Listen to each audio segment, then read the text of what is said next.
Sa gitna ng magulong Pasig City Public Market, kung saan ang bawat paninda ay isang pasanin at ang bawat barya ay pinagpawisan ng husto. Sanay ang mga tao sa relasyong utang-bayad, minsan may mga pagtatalo pa. Ngunit walang sino man ang nag-akala na sa loob ng pang-araw-araw na gulo na iyon, isang kasuklam-suklam na krimen ang tahimik na nangyari. Ang pagkamatay ng isang babaeng nagpapautang ay hindi lang tungkol sa pera. Inilantad nito ang isa pang lihim, isa pang buhay na nakatago. Nang maging malabo ang linya sa pagitan ng nangutang at ng salarin, ano kaya ang katotohanan sa likod ng mga pagod na mukha ng mga manggagawa?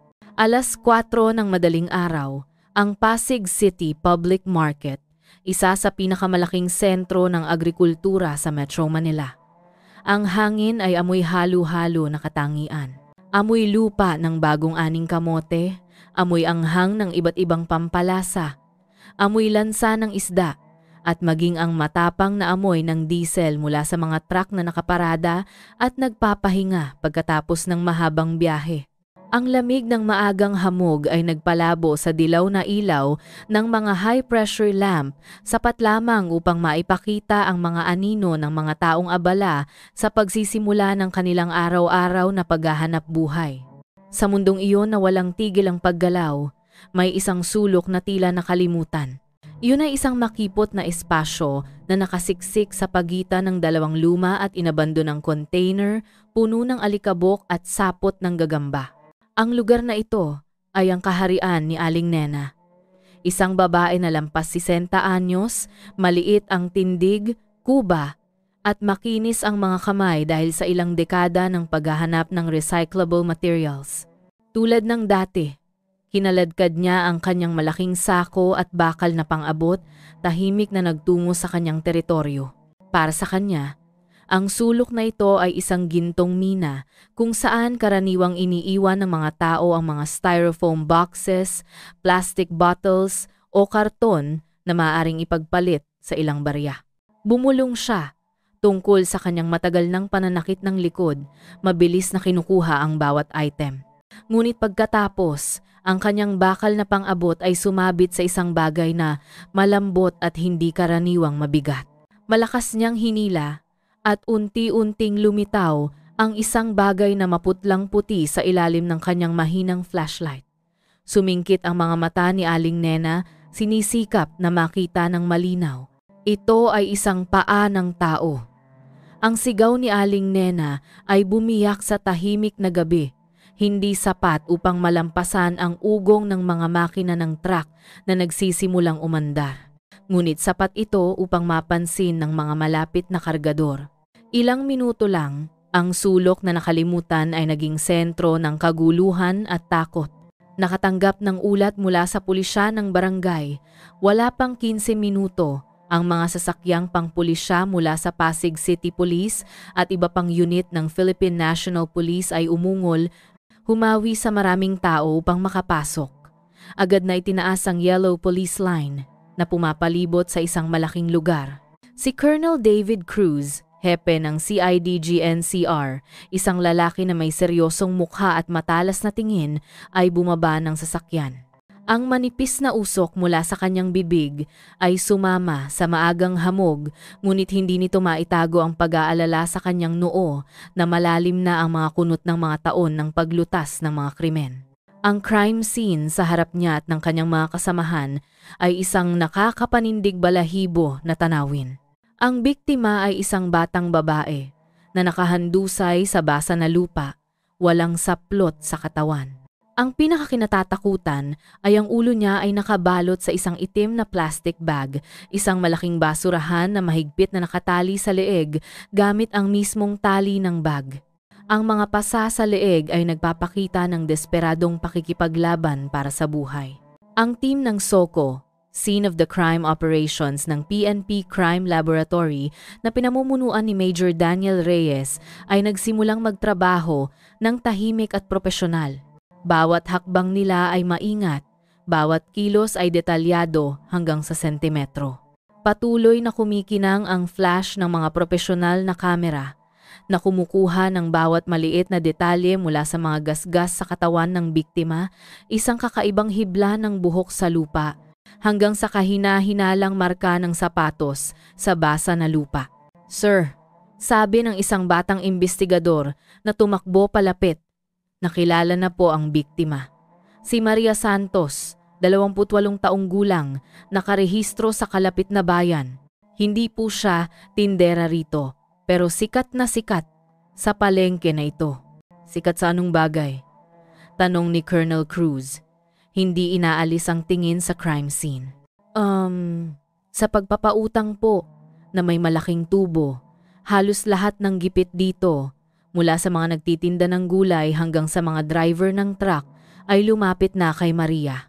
Tinatawag po siyang Maria Tubo. Tumango si Colonel Cruz, isang paunang hinala ang nabuo sa kanyang isip. Pagtatalo sa utang, isang napakakaraniwang motibo sa pagpatay. Ngunit nang tumingin siya sa paligid, isa pang problema ang lumitaw. Paano ang CCTV system? Si Major Reyes, nakatatapos lang kumuha ng mga ebidensya, ay lumapit at nagulat. "Sir, iyan nga po ang problema. Ang lugar na ito ay isang perpektong blind spot. Lahat ng kamera ng pamamahala ng palengke ay nakaharap sa mga gate at pangunahing kalsada. Ang sulok na ito ay labas sa sakop ng lahat ng ito.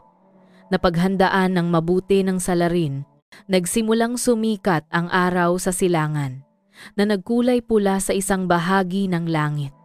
Ang liwanag ng araw ay nagtataboy sa lamig ng gabi, ngunit lalo lamang nitong idiniin ang trahedya sa crime scene. Sa gitna ng isang palengke na puno ng buhay, isang buhay ang walang awang kinuha ng tahimik. Sa pagkakakilanlan ng biktima bilang isang loan shark at ang crime scene bilang isang blind spot ng kamera, alam ni Colonel Cruz at ng kanyang mga kasamahan na nahaharap sila sa isang napakakumplikadong kaso. Nagsisimula pa lamang ang imbestigasyon, ngunit nalubog na ito sa isang labyrinth ng komplikadong relasyon sa pera at mga lihim na nakatago sa pinakasulok ng palengke na ito. Agad na itinayo ang command center ng Special Task Force sa headquarters ng Pasig City Police.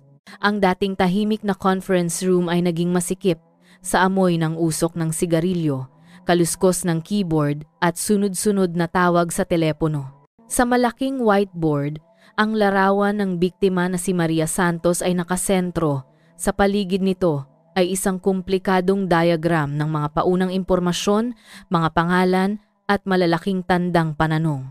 Si Colonel David Cruz ay nakatayo, nakapamulsa. Ang kanyang mga mata ay nakatitig sa larawan ng batang babae na may maningning na ngiti. Isang ngiti na pinawi nang tuluyan ilang oras lang ang nakalipas. Ang unang ulat na inilagay sa mesa ay ang resulta ng paunang autopsy mula sa National Bureau of Investigation, NBI Forensic Center. Ang mga tuyot at malamig na salita ay nagtatago ng isang nakakapanindig balahibo na katotohanan. Ang biktima ay namatay dahil sa mechanical asphyxia, naaayon sa pagkakasakal at pagtakip ng plastic bag sa ulo. Ang oras ng pagkamatay ay tinukoy sa pagitan ng alas 10 ng gabi at alas 12 ng hating gabi ng nakaraang gabi. Sa katawan ay may ilang maliit na gasgas sa kamay at balikat na nagpapakita ng mahina at maikling paglaban. Nagdulot ito ng dalawang hinala sa mga bihasang imbestigador. Alinman sa salarin ay napakalakas at mabilis na kumilos na hindi nagbigay ng pagkakataon sa biktima na lumaban, o sa simula ay hindi handa ang biktima sa salarin. Ang pinakamalinaw na motibo ay ang pagtatalo sa utang, diin ni Colonel Cruz gamit ang isang panulat upang ituro ang salitang pagpapautang na may tubo sa whiteboard. Suriin ang lahat ng umutang kay Maria Santos. Huwag palampasin ang sinuman. Gumawa ng listahan. Uriin. Ipatawag. Ibinigay ang utos. Isang malaking makina ng imbestigasyon ang nagsimulang umandar.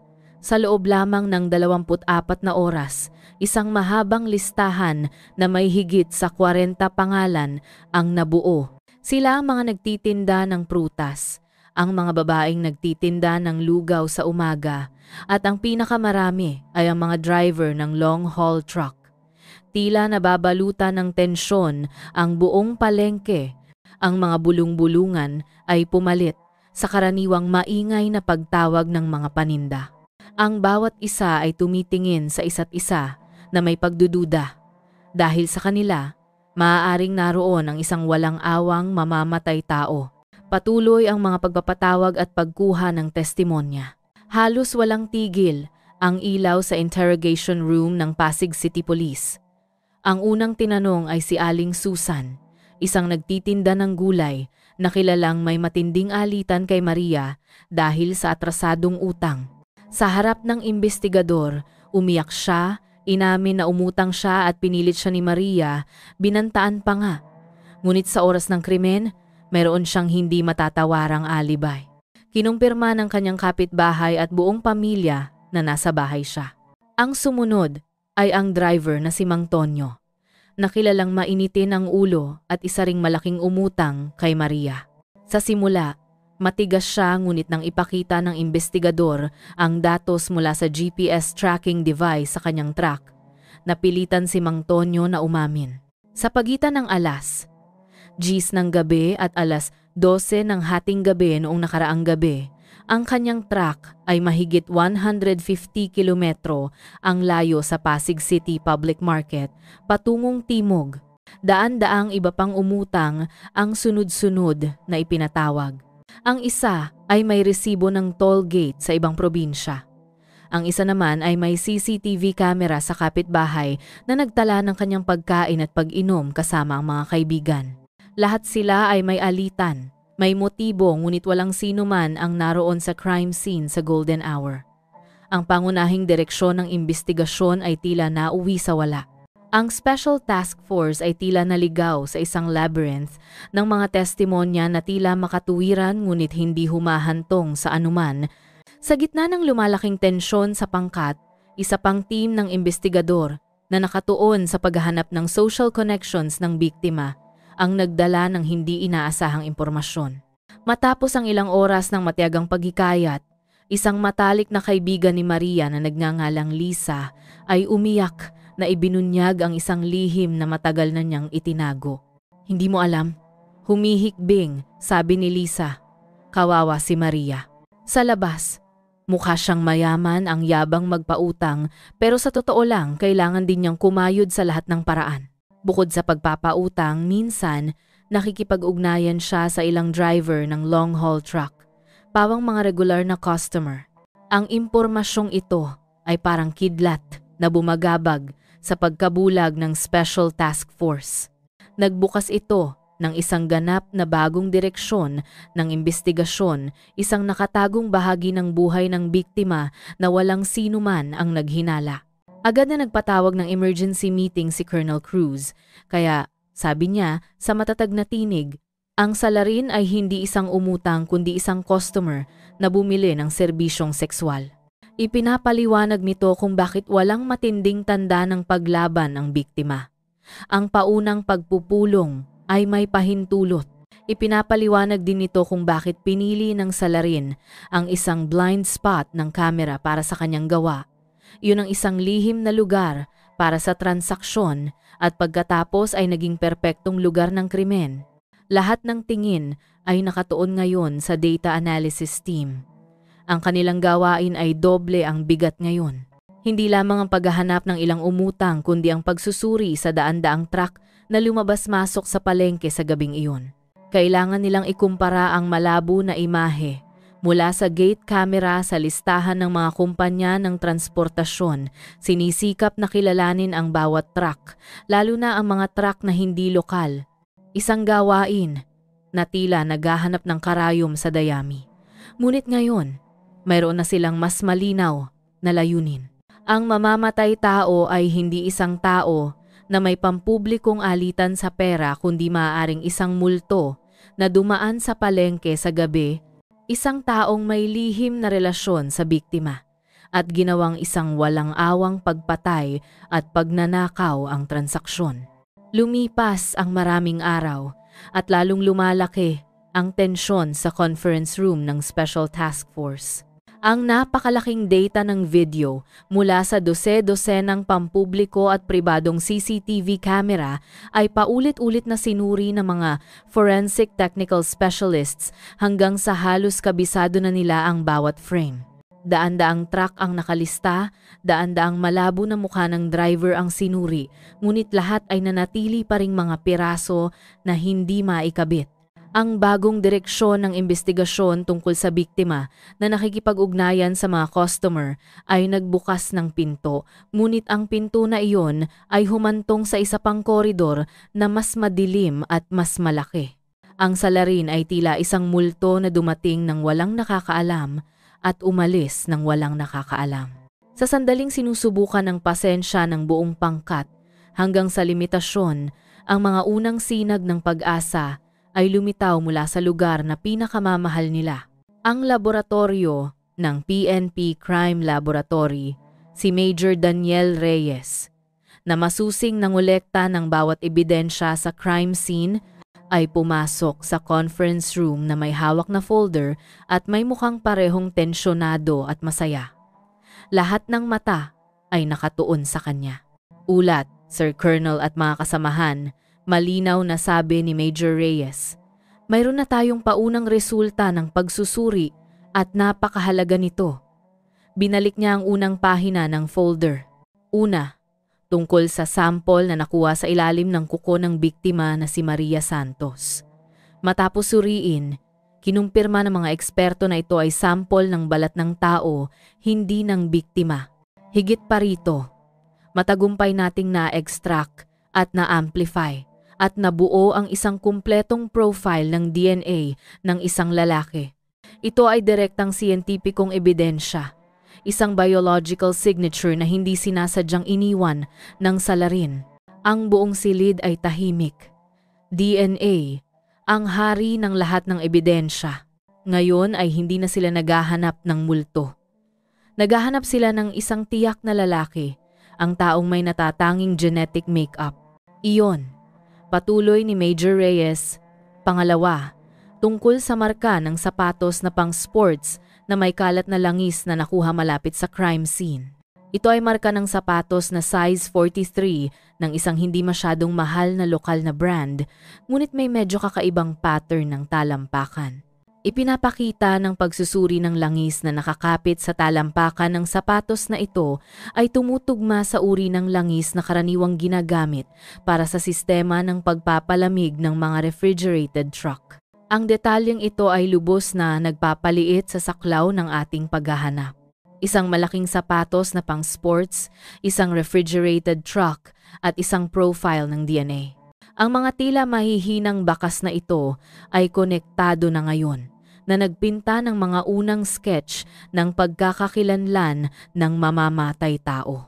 Gamit ang mahalagang impormasyon na ito, muling kumalat ang mga investigador sa buong palengke. Ngunit sa pagkakataong ito, mayroon silang mas tiyak na mga tanong. Hindi na sila nagtatanong tungkol sa utang kundi nakatuon sa gabi ng krimen. Noong gabing iyon, nakita ba ninyo si Maria? Nakausap ang isang matangkad na lalaki na nakasapatos na pang-sports. Mayroon bang kakaibang puting refrigerated truck na nakaparada sa lugar na ito at ang tiyaga ay nagbunga? Isang mahalagang testigo ang lumitaw, isang nagtitinda ng pagkain sa gabi, isang babae na karaniwang nagliligpit ng paninda ng napakahuli. Sinabi niya na bandang alas 10 ng gabi, nakita niya si Maria na papunta sa hilera ng mga nakaparadang truck. Huminto si Maria upang makipag-usap sa isang medyo matangkad na lalaki na nakasuot ng madilim na kulay na shirt.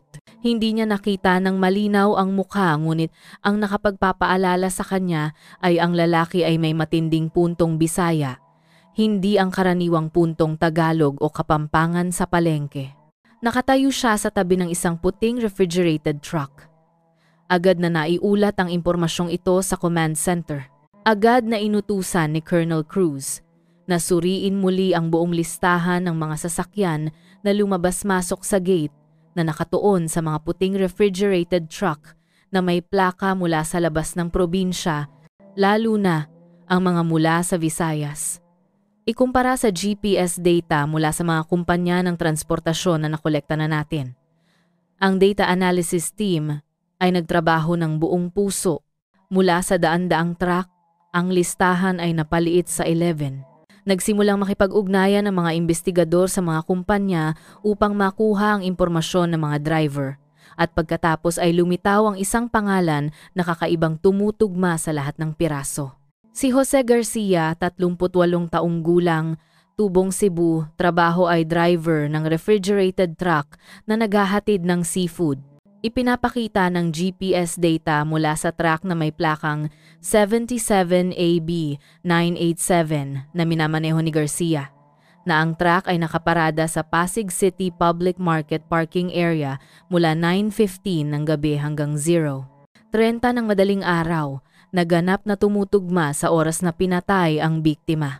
Inilalarawan ng Human Resource File ng kumpanya ng transportasyon si Garcia bilang isang taong may taas na humigit kumulang 1.78 metro. Malaki at malakas. Lahat ay itinuturo sa isang direksyon. Si Jose Garcia, mula sa isang hindi kilalang pangalan sa daan-daang driver, ay naging pangunahing suspek sa kaso. Sa oras na ito, wala na siya sa lokalidad. Ipinapakita ng GPS data na ang kanyang truck ay papunta sa mga probinsya sa timog. Agad na inilatag ng Special Task Force ang isang plano para sa pag-aresto at pagpapatawag sa suspek mula sa malayo. Ang bitag ay nakakalat, naghihintay na mahuli ang biktima. Sa isang kainan sa gilid ng National Highway 1 sa probinsya ng Batangas, si driver Jose Garcia ay tamad na kumakain ng natitirang kanin pagkatapos ng mahabang biyahe. Hindi niya alam na sa labas, isang 7-seater na sasakyan na walang opisyal na marka ay tahimik na nakaparada. Nang lumabas si Garcia mula sa kainan, 2 lalaki na nakasuot ng plain clothes, mabilis ang kilos ang lumapit. "Ikaw ba si Jose Garcia, driver ng truck na may plakang 77AB 987? Bahagyang nagulat si Garcia ngunit mabilis na nabalik ang kanyang pagiging kalmado, isang likas na reaksyon ng isang bihasang driver. "Ako nga, bakit? Kami po ay mga opisyal ng pulisya. May ilang bagay po kaming kailangang linawin. Inimbitahan ka po namin sa pinakamalapit na istasyon ng pulisya para sa isang panayam." Kahit nagkunwari siyang kooperatibo, isang kislap ng pagkabahala ang sumilay sa mga mata ni Garcia. Hindi niya inakala na ang hindi nakikitang lambat na inihanda ng CIDG-NCR mula sa Metro Manila ay humigpit sa kanya sa timog na bahagi ng bansa. Sa interrogation room ng Pasig City Police, si Jose Garcia ay nakaupo sa tapat ni Colonel David Cruz at isang bihasang investigador. Ang hangin ay makapal, tensyonado tulad ng isang string ng gitara. Salungat sa pagkabalisa ng mga batang opisyal, si Colonel Cruz ay lubhang kalmado. Nagbuhos siya ng isang basong tubig at inalok kay Garcia, sinimula ng pagtatanong sa isang mahinahong tinig.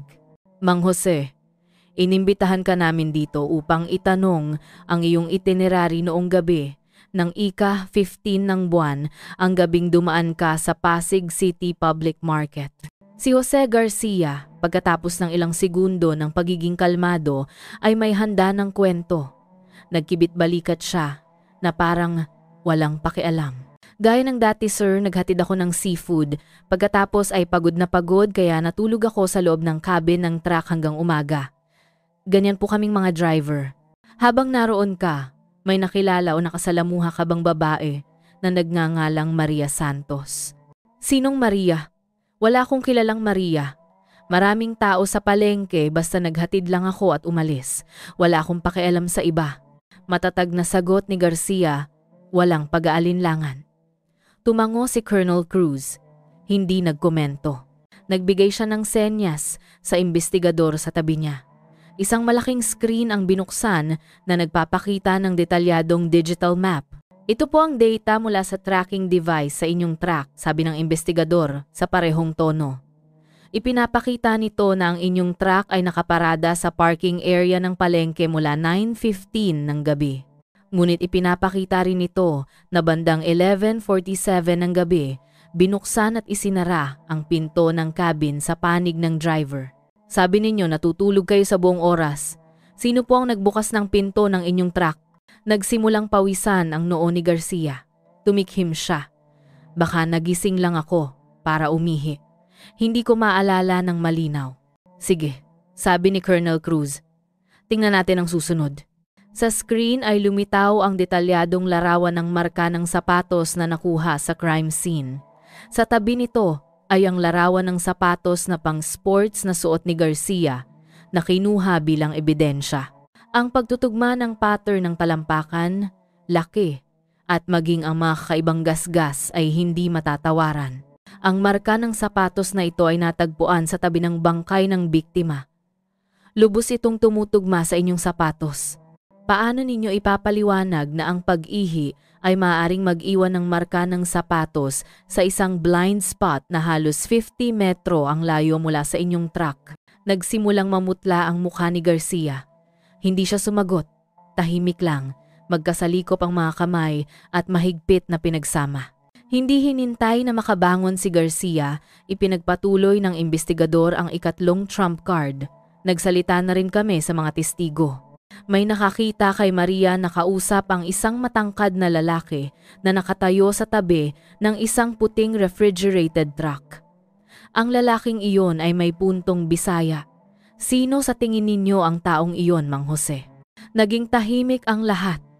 Nagsimulang huminga ng malalim si Garcia, ang kanyang mga mata ay nakatitig sa kawalan.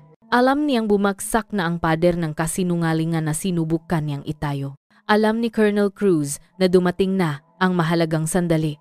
Tiningnan niya ng diretso ang mga mata ng suspek. Ang kanyang tinig ay kalmado pa rin ngunit puno ng bigat.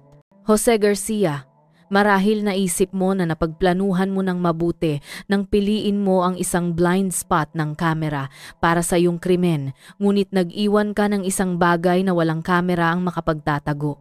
Inilagay niya sa mesa ang isang papel, iyon ang resulta ng pagsusuri ng DNA. Ang sample ng balat na natagpuan sa ilalim ng mga kuko ng biktima, bunga ng kanyang desperadong paglaban sa'yo, ay may DNA na ganap na tumutugma sa'yo. Ang siyentipikong ebidensya ay hindi nagsisinungaling, Mang Jose.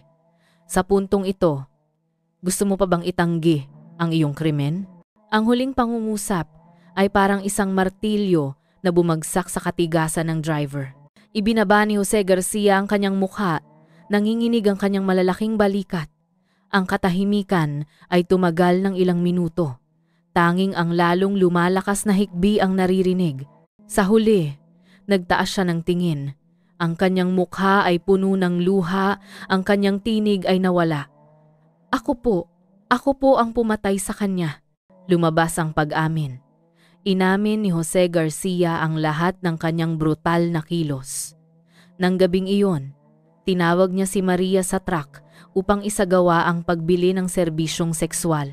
Matapos ang transaksyon, habang muling isinusuot ni Maria ang kanyang damit, nakita niya sa bag nito ang isang malaking tumpok ng pera kasama ang isang bagong iPhone at ang gintong kuwintas sa leeg nito. Umusbong ang pagiging sakim. Sinamantala ang pagkakataon na hindi handa si Maria, ginamit niya ang lahat ng lakas ng isang malakas na lalaki upang sakalin siya mula sa likod. Nang lumaban ang biktima, kinalmot siya sa kamay, masinigpitan pa niya ang sakal. Upang masiguro, kinuha niya ang itim na plastic bag na ginagamit niya sa pagtatapon ng basura sa truck. Tinakpan ang ulo ng biktima hanggang sa ito ay nawalan ng hininga. Kinuha niya ang lahat ng pera, cellphone, alahas at pagkatapos ay kinaladkad ang bangkay ng biktima sa blind spot sa pagitan ng dalawang container na napansin na niya dati. Naniniwala siya na sa blind spot na iyon ang kanyang krimen ay tuluyang malilibing kasama ng gabi. Ngunit nagkamali siya. Ang Pasig City Regional Trial Court ay nilitis ang kaso ng pagpatay at pagnanakaw na nangyari sa Pasig City Public Market. Ang korte ay punong-puno. Maraming tindera, driver, at maging ang mga usyoso ay dumating upang saksihan ang sandali kung kailan ipinatupad ang hustisya upang makita ang mukha ng salarin na naghasik ng takot at pangamba sa buong palengke. Nakatayo sa harap ng huwes. Wala na sa mukha ni Jose Garcia ang tigas at katigasan ng loob noong una siyang nahuli. Ang dating matangkad, malaki at malakas na driver, ngayon ay payat na, malalim ang mga mata at nakayuko ang mukha. Iniiwasan ang matatalim na tingin mula sa pamilya ng biktima at ng mga nanonood. Sa buong paglilitis, halos bulong lang ang sagot ni Garcia sa mga tanong ng hukuman. Inamin ang lahat ng kasalanan sa nanginginig at huling pagsisisi. Matapos suriin ang lahat ng mga dokumento ng kaso, ang hindi matatawarang pisikal na ebidensya at ang testimonya ng akusado, nagbigay ang kinatawan ng public prosecutor ng isang matalas na argumento ng pagkakasala. Ang akusado ay sabay na gumawa ng dalawang partikular na seryosong krimen na itinakda sa Revised Penal Code, pagpatay at pagnanakaw. Ang kilos ni Jose Garcia ay tinukoy bilang pinagplanuhan, brutal, kinuha ang buhay ng iba dahil lamang sa biglaang kasakiman na nagdulot ng hindi mababayarang sakit sa pamilya ng biktima at nagdulot ng malalim na pangamba sa publiko.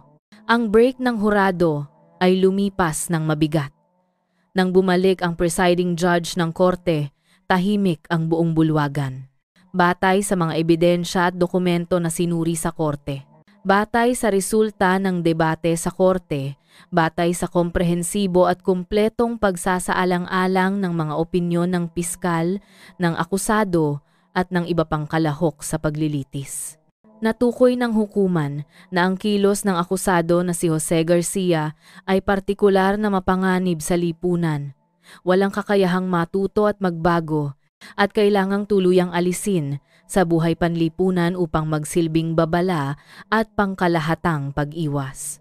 Bawat salita ay parang suntok, ipinapataw sa akusado na si Jose Garcia. Bitay para sa krimen ng pagpatay, 10 taon sa bilangguan para sa krimen ng pagnanakaw. Ang pinagsamang parusa para sa dalawang krimen ay bitay. Ang mahigpit ngunit lubos na nararapat na hatol ay ipinahayag. Nabuwal si Jose Garcia, hindi na makatayo ang kanyang mga paa. Umalingaw-ngaw ang hikbi ng pamilya ng biktima. Isang tunog na nakakapunit ng damdamin, na humalo sa kaluwagan dahil sa wakas ay naipatupad na ang hustisya. Ang matagumpay na paglutas ng kaso ay nagbalik ng kapayapaan sa Pasig City Public Market. Ang mga bulong-bulungan at pagdududa sa isa't isa ay nawala na. Ipinagpatuloy ng mga tao ang kanilang paghahanap buhay. Ngunit sa mabilis na pag-uusap sa tabi ng mainit na kape, binabalikan pa rin nila ang kaso bilang isang mahalagang aral. Ang imahe ng mga opisyal ng pulisya, lalo na si Colonel David Cruz at ang mga miyembro ng Special Task Force na tahimik at masigasig na sumubaybay sa bawat mahinang bakas ay naging mas malapit at mapagkakatiwalaan kaysa kailanman. Ito ay isang matalas na kumpirmasyon ng kakayahan at determinasyon ng Philippine National Police sa paglaban sa krimen. Nagtapos ang kaso ngunit nananatili ang sakit at ang mga babala. Ito ay isang alarma tungkol sa mga hindi masusukat na epekto ng mga ilegal na aktibidad tulad ng ilegal na pagpapautang at huwad na prostitusyon. Ang madilim na sulok ay umiiral kasama ang kasiglahan at dinamismo ng lipunan. Ipinapakita nito na ang trahedya ay maaaring magmula sa mismong desperasyon ng isang babae na kailangang humanap ng mapanganib na paraan ng pagkakakitaan at mula sa walang hanggang kasakiman ng isang lalaki. Higit sa lahat, ang lihim na kaso sa blind spot ng kamera ay nagpatunay ng isang katotohanan na hindi nagbabago. Walang perpektong krimen. Maaaring planuhin ng salarin ang pagpili ng isang blind spot, isang bulag na punto ng teknolohiya, ngunit hindi niya maaaring burahin ang kanyang sariling mga bakas. Ang mga biological na bakas, ang mga mekanikal na bakas, at ang pinakamahalaga, ang mga bakas ng krimen na nakaukit sa kanyang konsensya. Ang batas ng langit ay malawak, ngunit walang tumatakas. Kahit gaano pa katuso itago ang krimen, sa ilalim ng anumang dilim o blind spot, ang liwanag ng hustisya, sa pamamagitan ng tiyaga at karunungan ng mga tagapagpatupad ng batas. Sa huli ay palaging sisikat, na nagpaparusa sa salarin para sa kanyang mga kilos.